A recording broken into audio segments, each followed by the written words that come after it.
Hey guys, it's Taylor, and today I want to talk about a topic that is not super sexy, so please just keep watching and listening. But it's super important. It's something that's going to make sure that you can keep doing the things you like physically and not be stuck in bed or have to take time off the gym or take time off your life because you mess something up. All right, so and that is the importance of maintenance. Body maintenance. All right, so you may not be exposed to this right away, like when you start a new gym program, or let's say you come in off the street after some time off. You're focused so much on the workout and like, I want to get stronger, I want to get bigger, I want to put on my upper body size and all this stuff, I want to get my chest and my arms big, all this. But in order to keep doing that, and especially for my friends that are over the age of 30, this is so crucial for your long-term success. So I know everybody wants to put all their effort into their workout for the day, but I think you'll be better served if you also, or instead of your workout, really focus on your maintenance and focus on your mobility. And I think those are combined as one thing. So when I say maintenance, mobility is part of it. But let's get into it specifically. So as far as mobility goes, like something here at Elevate that we're huge into is kind of like the FRC system and using joint by joint mobility work to keep your joints healthy, keep yourself functioning properly. So working on that on a daily basis is really important. If one joint is not functioning like it should, you're going to send that pain or injury somewhere else eventually. Okay, so if my shoulder isn't functioning very well and I'm not good at putting my arm over my head, then loading a weight over my head on a regular basis in a dynamic fashion is just going to cause me a shoulder injury. Like, it's not that hard to figure out, but everybody wants to wait until they're already hurt to do something about it. So what I would suggest is don't get to that point and do your maintenance so that that doesn't happen. And that's really the key thing. When I'm talking about maintenance, it's just like anything else. It's like maintaining your cars, guys. If you wait until your engine breaks to get an oil change, well, how useful is it after that? Instead of spending $25 on an oil change, you're getting your engine fixed for $1,000. Like, which would you rather have? It's a pretty easy answer, right? So physically, it's the same thing. So things like foam rolling, using lacrosse balls, like that stuff's great. I don't think it's a fix or a cure, but it can help you on a day-to-day basis get ready for a workout, or kind of come down from a workout and keep your joints loose and all that kind of stuff, give you a short-term change for those things. But in the bigger scheme of things, I'm talking about keeping up with your flexibility and your mobility. They're not exactly the same. With flexibility, we're trying to increase range of motion. With mobility, we're trying to increase control of that range of motion. So if you are not flexible at all and you know that about yourself, and maybe at the same time you have a history of back problems, you throw your back out twice a year, they're probably related. In fact, I would say they're 100% related. So maybe you need to get on a flexibility program, something like ROMWOD. Just follow along to the videos every day. It's 15 to 20 minutes that you could be spending while you're just hanging out watching TV or getting ready for bed. Might as well stretch for 15 minutes and start to increase your flexibility. That's a very simple fix. As far as mobility goes, like our members here at Elevate, I have a library full of videos that you can refer to. And if you're not here at our gym, then look up Pails and Rails. Put in body part and Pails and Rails, like hip, Pails and Rails, shoulder, Pails and Rails. You'll find out a lot of cool information about how to increase range of motion and control of that range of motion. That is something that should be done, all the time, just like you would work out in the gym and try to get stronger. It takes reps, it takes time, it takes work and energy and focus, but it's so worth it to spend 5 to 10 minutes a day doing that stuff rather than taking 2 months off of what you like to do because you broke that stuff. Okay, so I won't get too specific, but here's what I want you to do. Here's an action item for you, something tactical. I don't like to just talk theory all the time. Like, here's something you can do to start on this right away, because in my experience, people I've worked with, I do assessments on people, our coaches do assessments on people, and we figure out what their main problems are, like what's priority and what do we need to work on right away to avoid future injury or help you come back from something that you've been dealing with.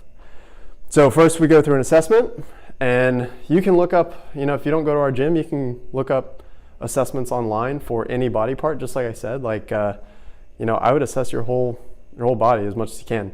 Ankle dorsiflexion is a big one. Hips, internal and external rotation are big ones. Hip flexion, shoulder extension, shoulder rotation. Check all those things. Look up test forms so you can see and you can quantify what is good, what is bad, all right? And be objective. All right, so once you have that, create a program for yourself. And I'm gonna tell you my secrets on how I make these mobility programs for our own clients, okay? It's not hard, but here's the thing. If you have a program and a structure to follow, it's easier to follow it. If you're just trying to do random stuff and fit it in here and there, it's not gonna happen. It's just like your schedule, If you don't put something on your calendar and you're a busy person, that doesn't get done, all right? So just like you have a workout program that you follow, and you may have a meal plan that you follow, then you need a mobility plan that you follow or a maintenance plan. So for beginners, like if you are not self-disciplined and you just need to watch a video and follow along, I'd suggest something like ROMWOD, ROMWOD, shout out for the referral.